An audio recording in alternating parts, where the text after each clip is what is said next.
Hello, welcome back to my channel. Let me take my glasses off because there's a glare on the screen.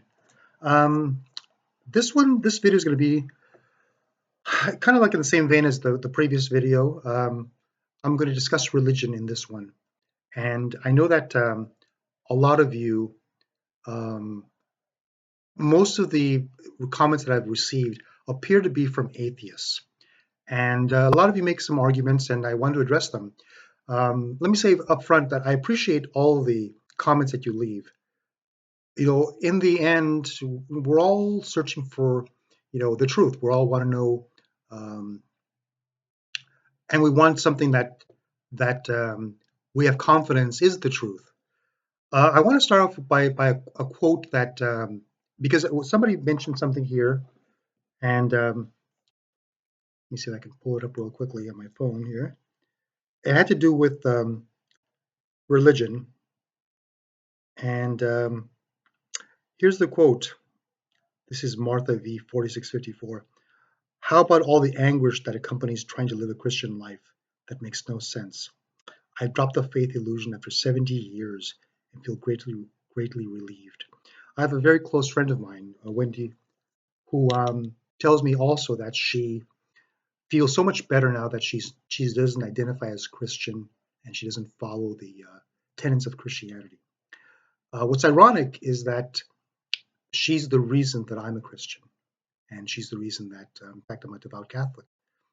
And you know, Wendy and I have been friends for a long, long time, and we've seen a lot of the same things. And isn't it interesting that we ended up in different places? There's a quote. Um, you know, I always love when I find something, find say a great quote, and I'm repeating it, and then I found out that the quote was incorrect, that there was something left out of that was important. I'll give you a good example, and there's a great quote I think Lord Acton, where he says, and this was referring to I think Vatican I, where the papal infallibility was declared, and the quote is this: "Power," or the wrong quote is, "Power corrupts. Absolute power corrupts absolutely." From what I've read, it's a misquote. The actual quote is, "Power tends to corrupt. Absolute power corrupts absolutely." And the quote that I want to say here now, which is pertinent to my this video on religion, is there's a misquote. The original quote or the misquote is this. It's I've seen it attributed to G.K. Chesterton among others, but the quote is, "Christians are the best argument against Christianity." Um, the original quote is George Orwell, and it goes something like, "Adherents, as with Christianity, are the best argument against socialism." So he kind of like says something regarding Christianity that's similar, and essentially it's that Christians are sometimes really awful people. And Wendy once, I remember being at her home, and she had an uncle, Uncle Kenny, and Uncle Kenny was an atheist. And he and I used to get into great discussions, great talks back and forth. And I thought I was a better debater than he was, but we had a back and forth, a dialogue that went back and forth. And I remember that once there was a family that came to visit him, and they were devout evangelical Christians. And I remember that when I got there, when I arrived, they had already been having a discussion. And as I joined, one of them, the woman, the wife, asked me if I was. I think she asked me if I had been saved. And I know what she means. Catholics, we don't talk in those terms, but I'm a Christian, so I said yes. Yes, I've been saved. And they continued then in their discussion with Kenny, and it was the most uncharitable conversation that one of the most that I could have seen. They demeaned him, and it was both of them piling up against him. And like I said, I was a better debater than Kenny, um, but he had valid arguments, and I could sometimes think of arguments that he could use when responding. But the way that they talked to him um, was so uncharitable. And I remember thinking, it's like, of course he's an atheist. I mean, why would he? I mean, this is the example of what a Christian is, right? And Wendy also had, a long upbringing. In fact, when I met her, she belonged to a Baptist church, and she was very devout. And her and her sister would go, and they went for a long time. They left that church and they went off on their own. And over time, they never went to church. And Wendy sometimes talked about how that the beliefs, the tenets of Christianity were so oppressive, right? And that's kind of similar to what I hear from this comment. Now, one of the things I want to mention also about some of the comments that I've been receiving, um, I appreciate some of the things that I learned from all of you. One of them was I mentioned in one of my the previous video that somewhere in Italy they had discovered that love was a protein, and someone corrected me and they said that love is not a protein; it's the result of a protein. So now I drill down and I start researching it more, and I did hear that quote that it was a headline or news article, but there was a headline that said this Italian university has found that love is a protein. And it goes to a bigger issue beyond our discussions of atheism and theism. And it's this, and I think that a lot of you will appreciate this. I also consider myself a skeptic. In the current world and in the news, whenever something pops up, I used to be a news junkie, and I would sometimes see a news story, and I would sometimes say, "Oh my God, can you believe this happened?" And I would talk to my friends, and I would discuss it. And then later, it turned out that the story had been exaggerated, or it wasn't quite that way, or the source hadn't been vetted. And I saw it so often that now, whenever a story comes up, depending on the story, but I'll think, I'll have to wait a couple of weeks to see what happens. Everyone seems to pile on, and and I think, and this is true across the board. This is not, right or left. This is across the board. It seems everyone's such a rush to get a story and to have it support their side that they'll just put it out and people will believe it. And so, remember that this a story came out years ago and I repeated it, and then I felt like an idiot for saying it. And not only did I say it, but I also developed an opinion on something that was completely wrong. And so since then, and this has been 15, 20 years, um, I appreciate when someone points something out to me and it's wrong. And if it changes my view on the whole thing, if it's so basic, well, then I'll change my view. There was a great quote I remember hearing once of the Dalai Lama when he was asked, what if you find out that reincarnation isn't true? And his answer was, well, then we'll stop teaching it. Absolutely, of course, right? And I go back to what I said in my previous video about how my goal is to find the truth, and I will pursue it wherever it leads. Something that all of us have to deal with is we wish that we were analytical. We wish that, but we're not computers. All of us come into this with some emotion, and we have to sometimes that's a challenge, which goes to a point that I wanted to make. And this video, like the title says, it's about religion.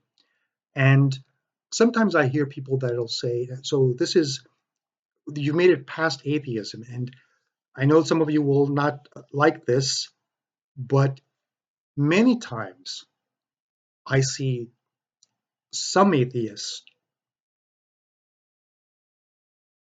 um, they will um, they will grab onto their atheism like a religion, just as Christians do. Okay, and it's interesting because if you think, well, an atheist would have to be thinking a certain way. No, you're just like the Christians. We're talking. We're trying to look at data and we come up with ideas. And sometimes there's something inside of us that's powerful and emotional, and it sways us. And it's very human. But one of the things that I want to bring up about religion is this: is even though a lot of people that are watching this may not like this, we live in a very Judeo-Christian world across the board. Look at your calendar, Gregorian calendar. It auto corrects itself after leap days and you know the dates on the calendar. What year is it? 2025. What does it mark? The birth of Christ. When you look at things like our laws, the morality, if someone finds something otherwise, and you please bring it up. I read once that when the early Christian missionaries were going to the barbarians to try to convert them, they struggled. I think it was when the Vikings, the Danes, they struggled because one of the moral laws of Christianity, Judeo-Christian, is that murder is wrong. The commandment, sometimes people say it's thou shalt not kill or you shall not kill. It's actually because of the Hebrew word, you shall not murder. That's the commandment. When the missionaries went into Scandinavian countries, murder was seen as just survival of the fittest. There was nothing wrong with killing an enemy to take his land or to show dominance. And if you went around the world before the expansion of, you can say colonialism, but um, when the first settlers or the first explorers arrived, I believe it was the Dominican Republic, Hispaniola.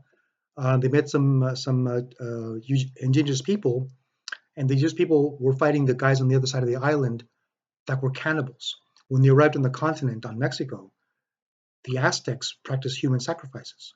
Right, that's one of the reasons that the indigenous around the Aztecs allied themselves with the Spanish, which were only a few, I mean, maybe 150 men or something like that, very few men, because they wanted to get out of this what they were under. Right. I remember once hearing a discussion with Christopher Hitchens, and it was in New Zealand, I think, and he was, of course, an atheist. But somebody mentioned to him that before the Europeans came to, I think it was Bali, that they practiced cannibalism, and that when Christianity came, it did away with that.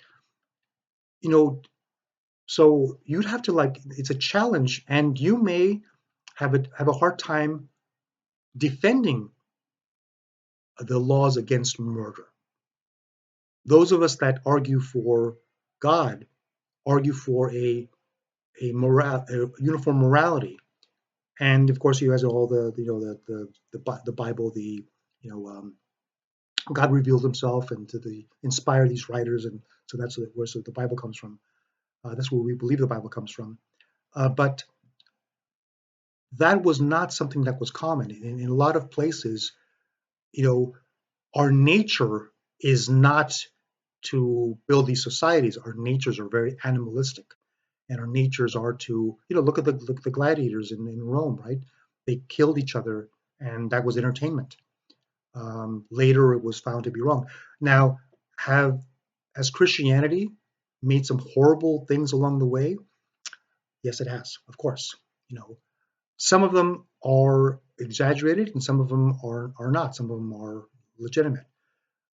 But just because people sometimes don't follow what they preach doesn't mean that the teaching is wrong. Anyway, so religion sets some structure, and structure is very comfortable for a lot of us. We love to have these rules, and sometimes people follow them, without even thinking. A lot of us aren't satisfied with that. We have to think this through. I've been thinking about this since my 20s. I'm in my 60s. It's nonstop. Always thinking about this, always finding reason why we do what we do. And in my case, I've come to this conclusion that I am, now what I am. I mentioned this in the last video. I'm a traditionalist, a practicing traditionalist Catholic. And I will be that until I find something else and something that replaces or something that refutes what I believe. And I know that a lot of you have things you're like, I'm going to send him some, put a comment down there and I'm going to convince him that he's wrong. It's something that's irrefutable. You know, I've heard a lot, and I'm sure that all of you have heard a lot. This is not an easy thing to tackle, but that's okay. That's okay. We keep discussing these ideas. We keep getting better. If we find that we're wrong, then we correct our errors. You know, I sometimes when I speak on this, when I give this, make these videos, I'm all stream of consciousness, and so it's you know sometimes I bungle words or ideas, the thoughts that are in my head, they don't come out quite as smoothly as I would like. But in the end, you know, and I read your comments, and I appreciate them. I know that sometimes they're antagonistic to my views. That's fine. I really appreciate when I'm corrected. If I'm wrong, I will correct my error. And some of you guys have made some very good cases. Nothing that's changed my mind on the. There was somebody that wrote about the Big Bang. Let's see if I can pull it up here real quickly. And it was had to do with um, the beginning of. In fact, I think that it was a nice long post. Big Bang does not describe the creation of time, space, and matter. Describes how It describes how the universe expanded from an initial low entropy state.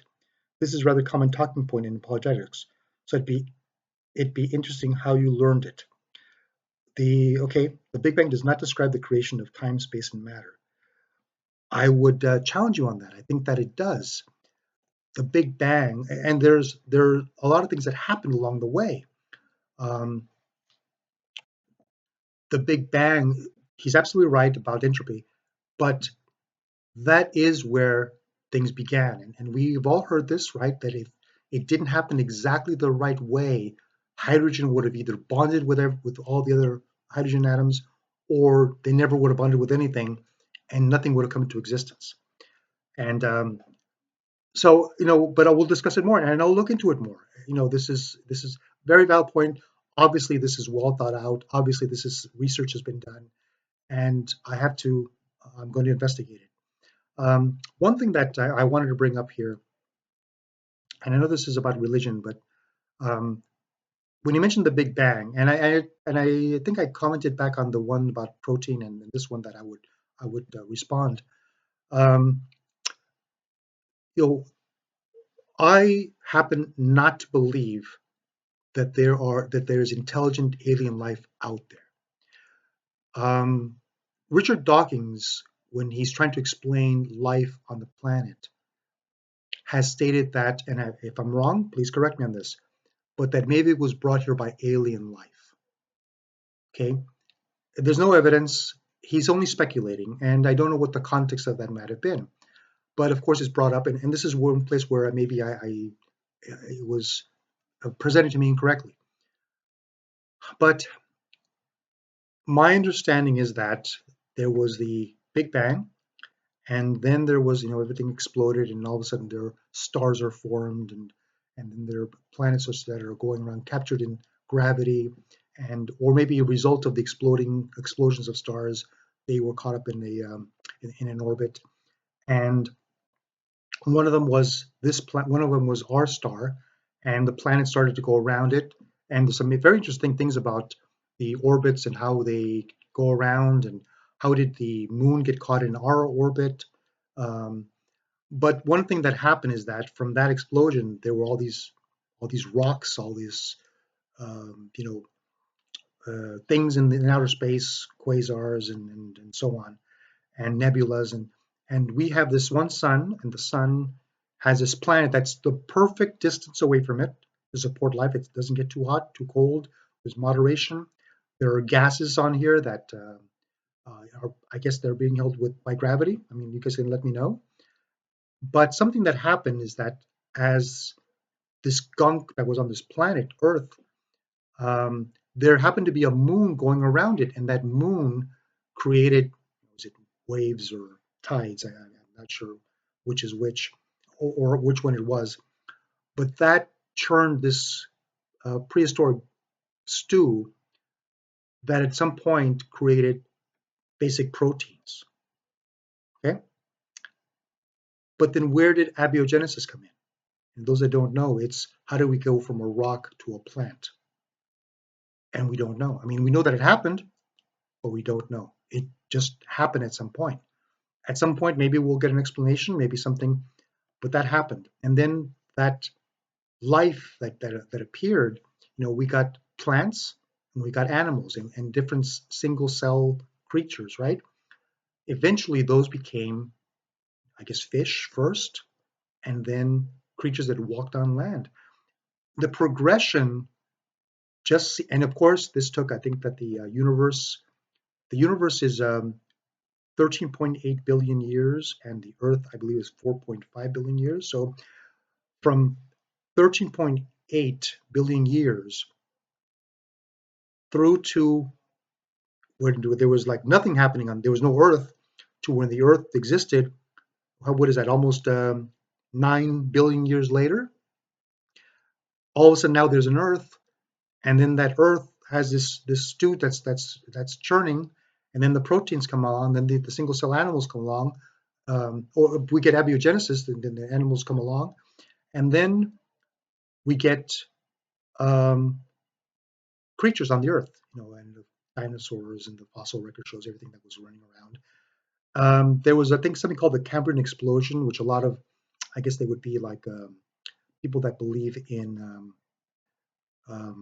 intelligent design, argue that it just happened all of a sudden. And I won't address that. I mean, that's still something that may be for another video. But then at some point, we have these animals. One of them eventually becomes us and reasons. And so then I'm left with these questions. Why didn't some of the other animals have a reason?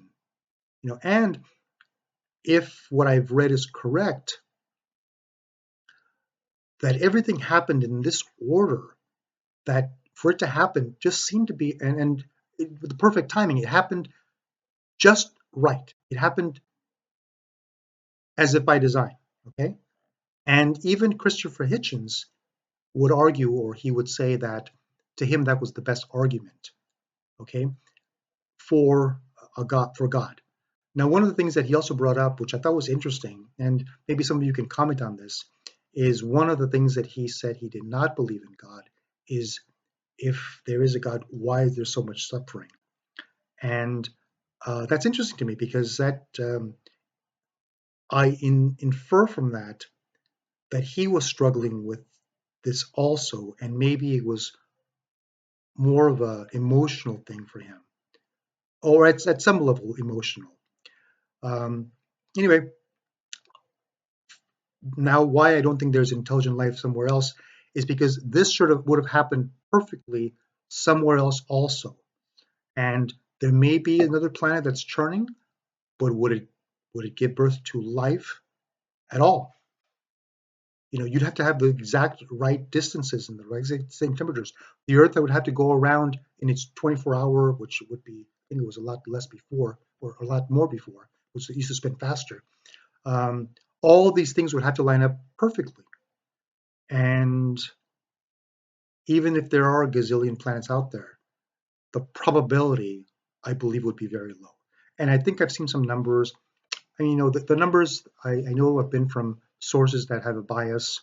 So if any of you can point me in another direction, I would appreciate it. This did not go where I thought it was going to go. I was going to do more of a defensive religion. But thank you for watching, and please comment and give me a thumbs up, and please subscribe, and I'll see you in the next video. Thank you.